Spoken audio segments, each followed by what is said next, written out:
Hi, everyone. Welcome to Aspire to Run podcast. Today, I'm sitting down with Justin Bell, who is a life coach, author, and teacher in Dallas, Texas. His first book, Slaying the Lion Hunt What Is Hunting You, is currently five-star rated on Amazon. In his life coaching practice, he works with men who are searching for their path and their purpose through strategies centrally focusing on eliminating limiting beliefs and correcting faulty self narratives. Justin has been able to help many clients move forward with clarity and renewed focus on creating the kind of future that aligns with their dreams and goals. Welcome to the show, Justin. Thank you, Richard. I'm glad to be here. Thank you for the invitation. Yeah, for sure. So, I love the work that you're doing in your coaching practice, and I'm excited to learn a little bit more about the book that you've written, the five-star rated book. And I think this is really cool for us to have a life coach on the show to help our listeners through, maybe what some of the things that they're going through. And, the principle of the show is to help folks make a change in their life, right? They want to make a change. They may want to make a change, and maybe they don't know how, or maybe there's some limiting beliefs that's holding them back. So really excited to have you here and just kind of talk about that on the show. Well, I'm excited to be here and to talk about it all. And I think, like I told you before, while I'm not a runner, my son tells me that I'm a very fast walker. So maybe there's some correlations there. Oh, that's awesome. I love that. I love that. Well, all is welcome here, even fast walkers. So that's very cool. All right. So, a little bit beyond your bio, let's learn a little bit more about you. Okay. Well, I am the husband of a now graduated chiropractor. So we are definitely celebrating that. I'm a father of five. We just sent our oldest off to college back at the end of July. So we are kind of coping with one being out of the nest and flying free. But other than that, man, I in my day job, my 9 to 5, I am a student success coach. So I work with students on helping them to pass state testing, but also to kind of navigate what that post school life looks like.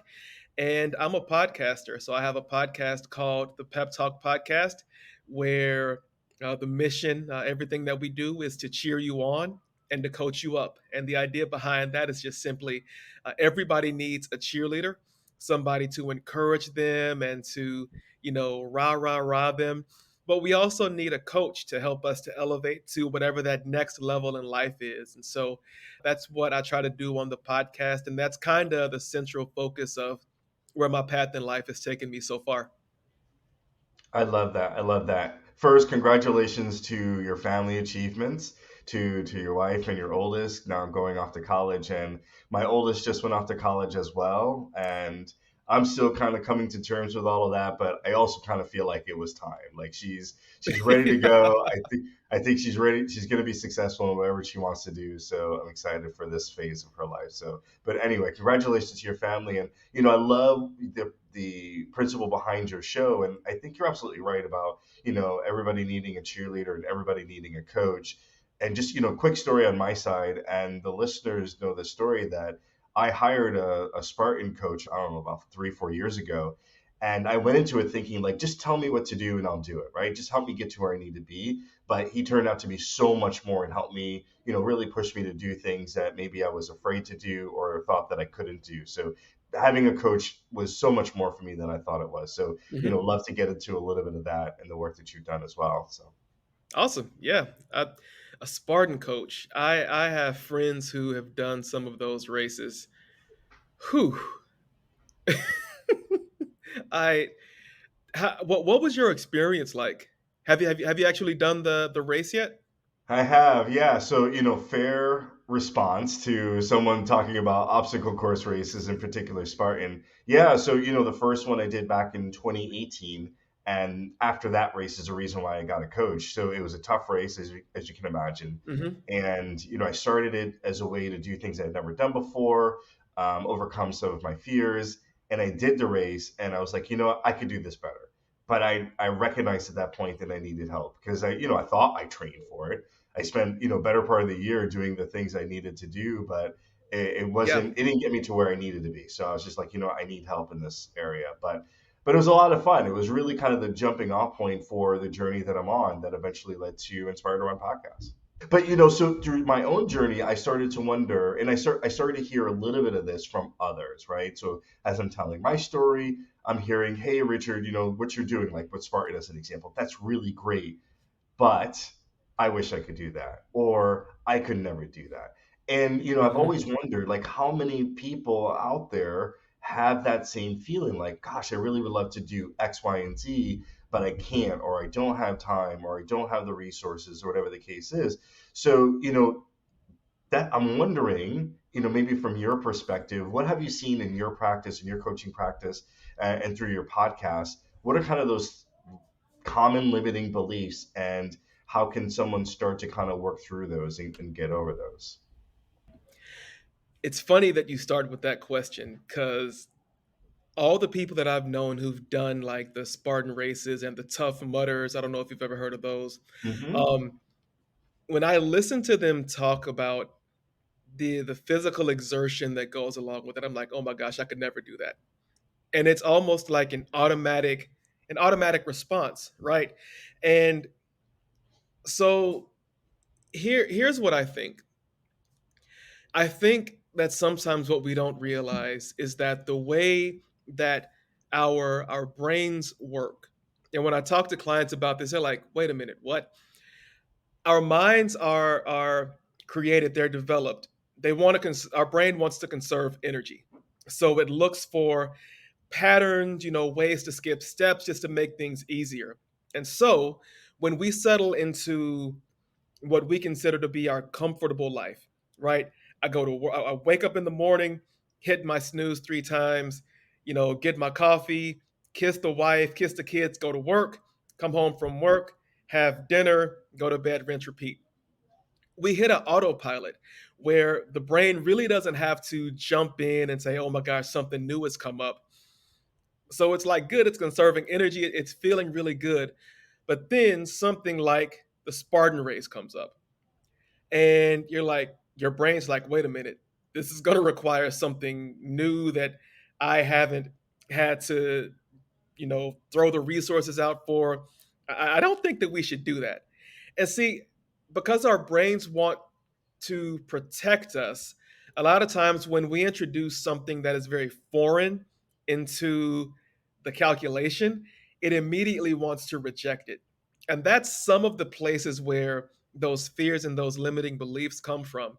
It's not that we don't want to do it, we do want to do it, but our brain thinks of this new introduction of this new idea, this new obstacle, this new event as something that's going to be threatening for our well being. So immediately it's like, nope, we're not doing that. And so when I talk to clients, I'm like, you cannot trust everything that your mind is telling you. Your mind wants to protect you. Your mind wants to be your friend, but we all have those friends who will think that they're doing the positive thing for us through negative means. Like I had a friend in college, I'm sorry, in high school, when I told him that I wanted to go to school and major in music, he was like, musicians don't make anything. Like, what are you doing? Like, you should go into business where you can make some money, like become a lawyer or a doctor and go into a field that's going to make you some money. He was trying to help me, but he was doing it through introducing, negative language. And when I went to school and majored in music, what I heard in my head was, I probably shouldn't be doing this.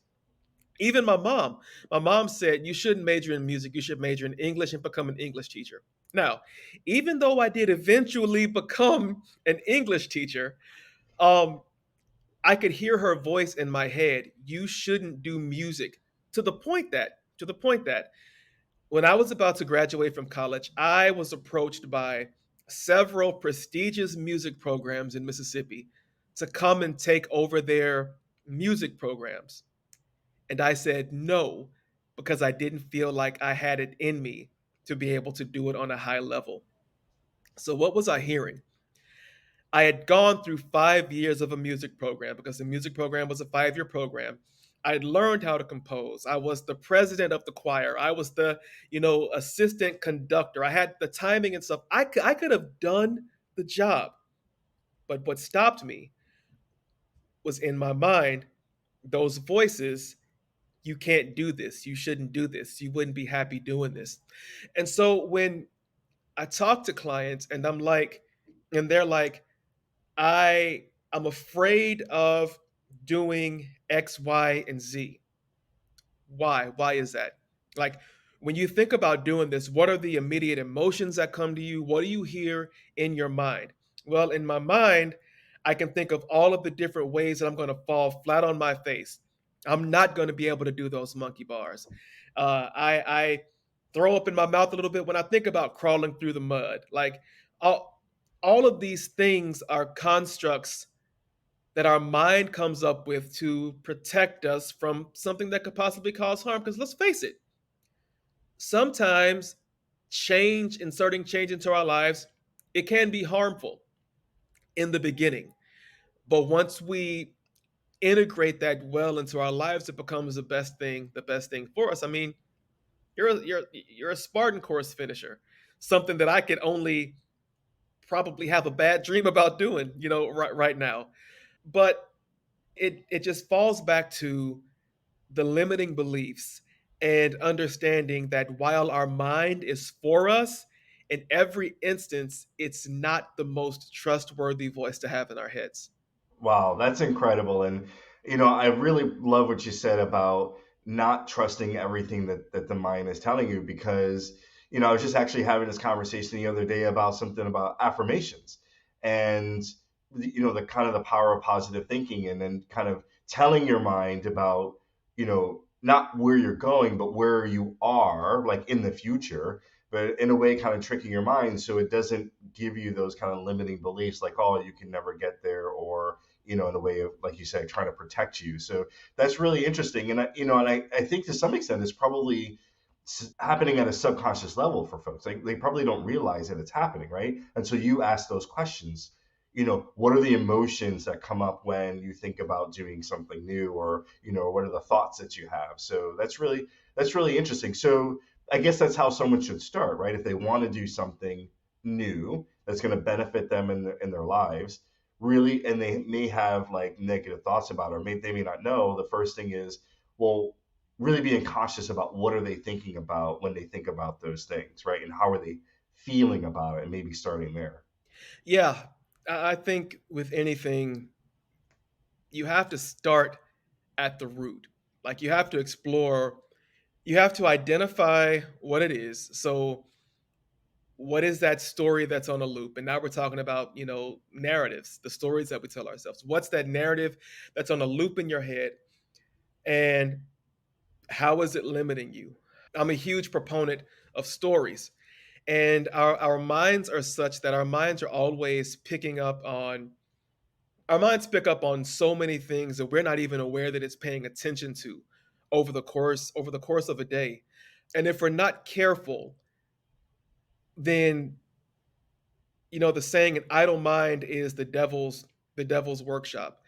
When we've not given our minds a firm focus and a pathway to focus on, then we just free it to be like a child hyped up on Kool-Aid and Halloween candy, just running amok, amok, amok, amok. However, the inverse of that is when we begin to assert some control over our mind and our mental activity, then the mind can literally become a magnet for where you want to go and for what you want to accomplish. For example, I'm willing to bet that when you had your coach, or I may be wrong, but possibly at any point did your coach kind of have you, think about how good it would feel to finish the course, or did you do that on your own at any point in your training?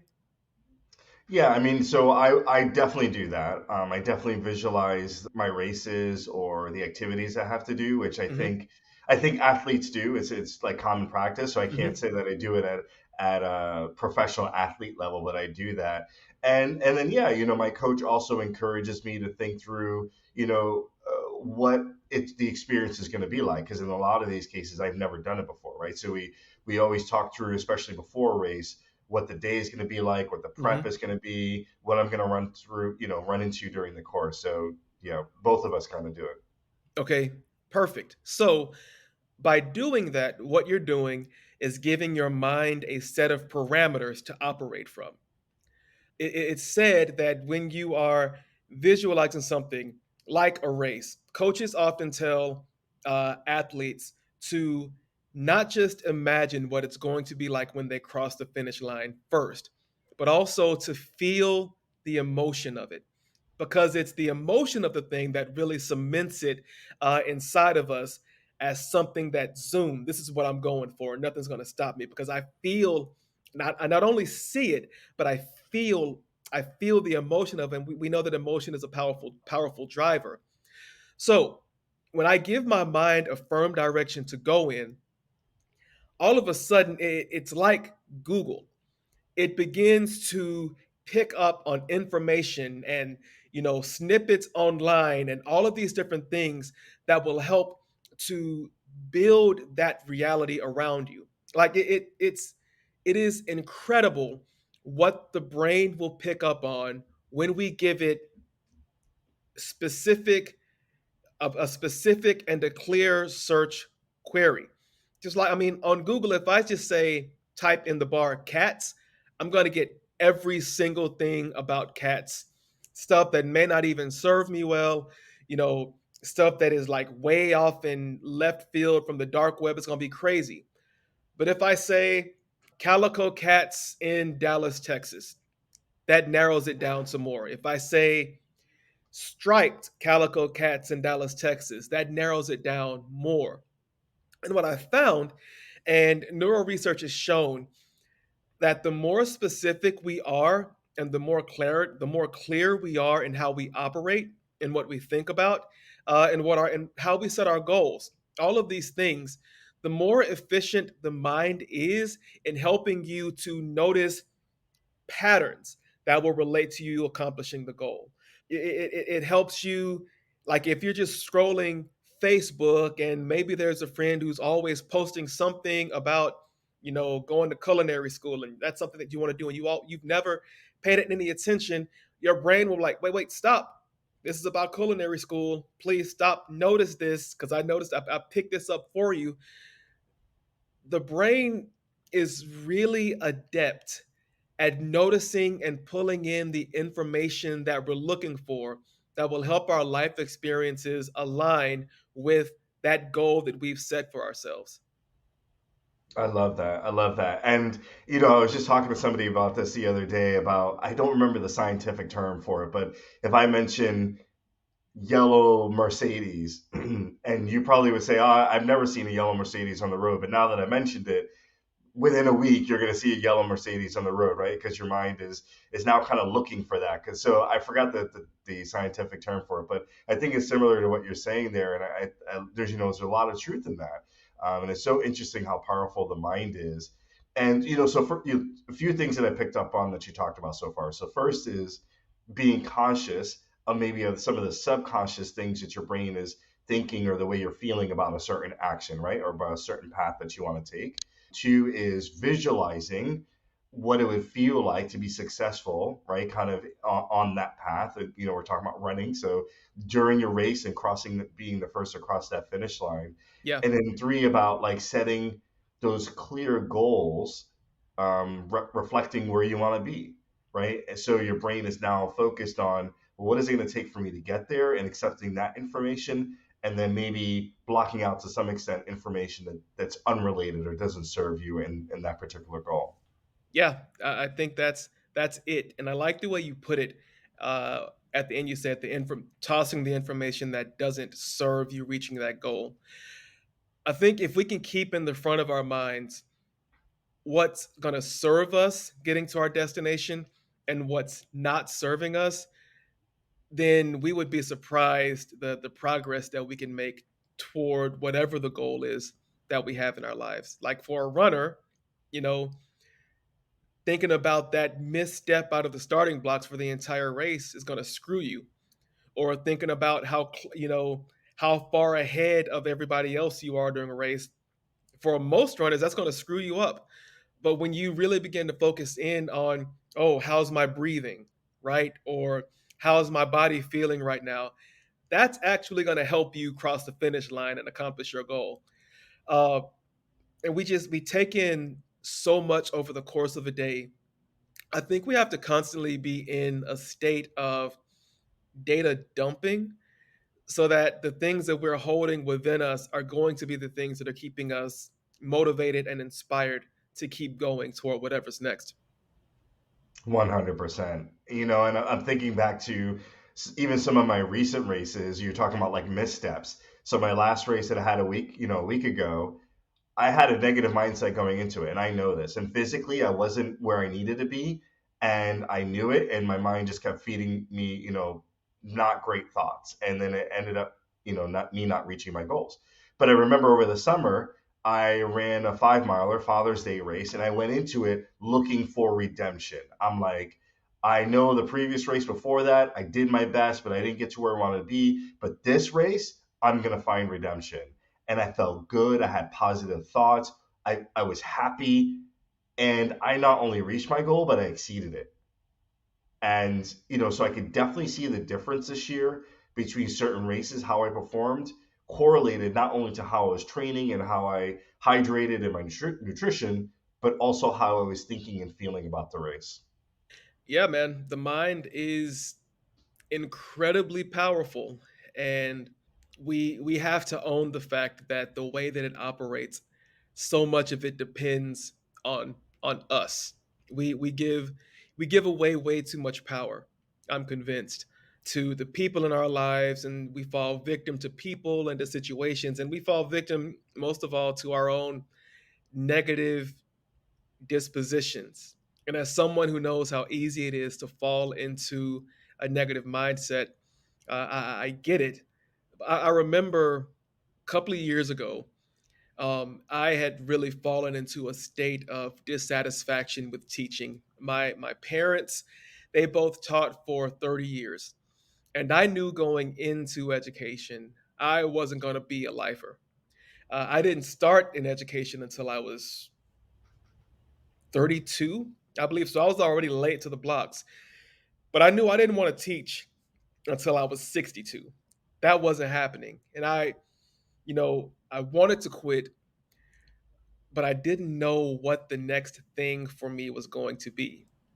And so my wife kind of sensed my dissatisfaction, and she gave me permission to hire a coach. So my first time hiring a coach, up until that point, I thought coaches were all charlatans. I thought that they were just out to get your money or whatever. But I just said, I've got to get some clarity. I've got to figure out what's going on. And so I hired a coach. And during our first session, I tell him he earned all of his money in that first session, because as we talked, every time I said something negative about myself, he wrote a tally down on a notebook. After 30 minutes, he was like, Justin, do you realize that just in a 30-minute conversation, you put yourself down almost 100 times? Had no idea. Had no idea. And so we had to start with, why do you feel the way that you feel about yourself? And he wasn't a therapist, so there was no therapizing and any of that. And I'm all for therapy too, don't get me wrong. But he made me aware of what I was saying about myself, which was an indication of what I believed about myself. I had very little stock in my self worth. I knew that I was a good husband, I knew that I was a good father.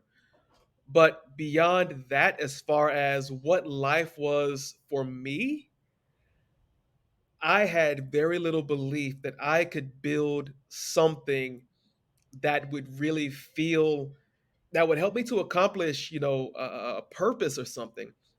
And so I remember we met for about 4 months. And at the end of 4 months, I knew that I wanted to go into the coaching space, because I knew that there were people out there who were like me, who needed someone to come alongside them and, number one, make them aware of what they were saying and what they were believing. But number two, show them that there's a way to change that. And I remember our second to last session, he said, Justin, you need to go ahead and start your coaching business. I said, I'm not ready. He said, you'll figure it out. I said, what do you mean I'll figure what? I don't know what to do or where to go. He said, Justin, do you have confidence that you can be a good coach? I said, yeah. And before I could say but, he said, then you have to understand that confidence is the knowledge and the feeling deep within you that even though you don't know how to do what you're doing, you know that you'll figure it out.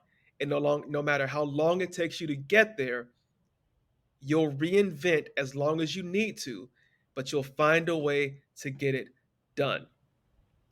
And when we were done meeting together, I had this sense of empowerment because really, for the first time in my life, I believed not just in Justin the husband or Justin the father or Justin the teacher.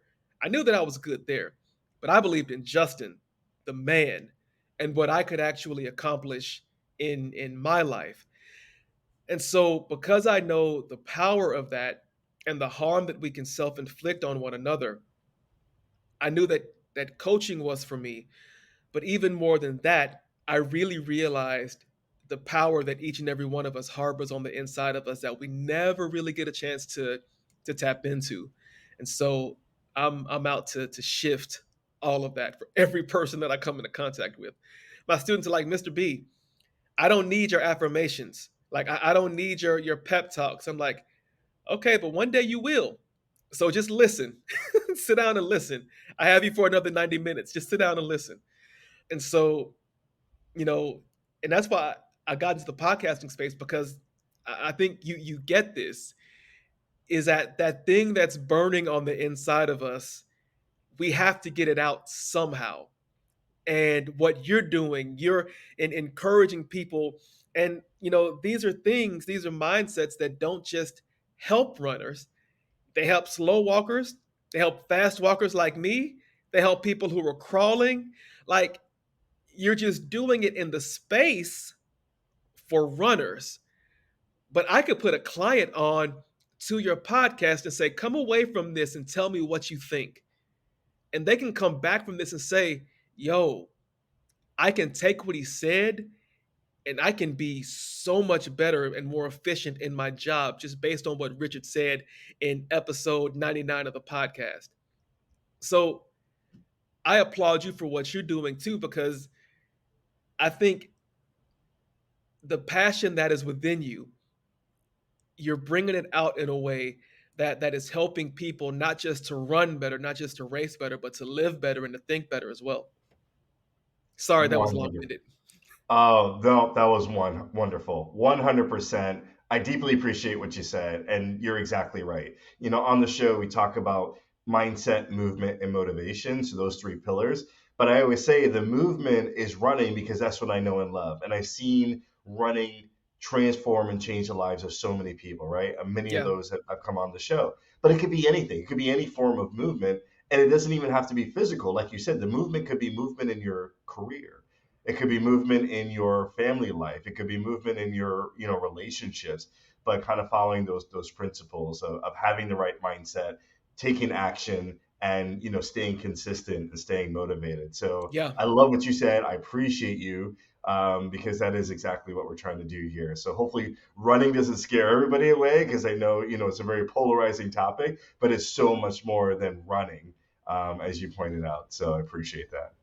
totally, totally, totally. Cool. So, we talked about a lot of great things. We talked about those three tips in the beginning around, really becoming conscious of your thoughts, especially your negative thoughts or limiting beliefs, setting those goals, and having clarity around that.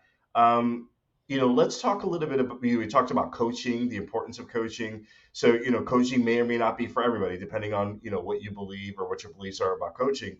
You and I both have really positive experiences with coaching, so it's something Hmm. we definitely recommend. So beyond that, any kind of final tips for someone listening, for again someone who's trying to make a change in their life, They may have those limiting beliefs. They may not know where to start. And what would be those tips that you would share with them to help them get going? I would ask a question. And the question that I would ask is, what's the harm in believing the biggest and best things about yourself? I'm reading a book now called The Magic of Thinking Big. And I'm only on chapter 2, I believe, but it's been an incredible read so far. And one thing that the author said, and I can't recall his name right now, but he says that we do so much harm to ourselves when we undertake something new, knowing that we don't believe in what we're doing. And he said, I can always tell when somebody doesn't believe because that thing they're doing will fail. And the first thing out of their mouths, they'll say, I knew this wasn't going to work. I don't even know why I tried this. I knew it wasn't going to work. Then why'd you try it? Right? And so, my question then is, what is the harm in believing the biggest and best thing about yourself? What's the worst thing that can happen? You don't exactly hit that mark, but you land up under it. That's still good. Maybe you surpass that mark and go above it. That's great. But we have all of this life experience to show us what living under limiting beliefs will do for us. It leads to a very underwhelming, rote, comfortable kind of life that becomes boring really fast. I would prefer to live a life where I feel free to believe the best that I can about myself and to dream the biggest that I can about myself and just live in that. And I don't believe that it's telling yourself a lie and trying to live according to a lie, but I believe that believing big spurs us on to big action. And I think for so many of us, maybe even somebody listening right now, there is a big action that you have been putting off for the longest amount of time. Maybe it's that marathon that you think about training for and you're like, nope, I haven't even done a 5K yet. Maybe it is even, getting you some shoes and getting out and doing one of those walk to 5K programs that they have in the app stores all over the place. I don't know what that thing is for you, but what would be the harm in believing that the biggest and best things about your life are true? And then taking action according to those beliefs, and not caring what anybody else had to say about you or about you were doing. And that's not a tip, it's a question. But I think answering that question can lead to so much life change. Love it. Love it. Justin, I appreciate you. I've totally enjoyed this conversation, and I'm sure, everyone listening is enjoying it as well. So, how can our community, our listeners, find you, follow you online, listen to your podcast, read your book? Tell us how we can find you. Well, you can find me on Instagram. I am at underscore JB Speaks. Usually every day I'm posting one or two videos that are uh, mindset or motivational adjacent, just to try to get people to think about life differently. Um, and I'm also on TikTok, but I'm not dancing. It's Pep Talk Podcast on TikTok where I do the same thing. But I also have the podcast, the Pep Talk Podcast, that drops episodes every Monday. And I'd love to, invite your listeners to come over and join the Pep Squad, community of people who are just deputized to provide encouragement wherever they go. My book is on Amazon. It's Slaying the Lion, Hunt What Is Hunting You by Justin Belt. And if any of your listeners reach out to me on Instagram, I'd love to send them a free copy of my ebook, Soaring Confidence. It's just my little gift saying thank you for listening to this conversation. I love that. Thank you so much, Justin. I will put all of that in the show notes to make it easy to find you and follow you online and check out the ebook. So, thank you again for coming on the show and sharing your wisdom with us. And, with that, thanks and have a great day. You too.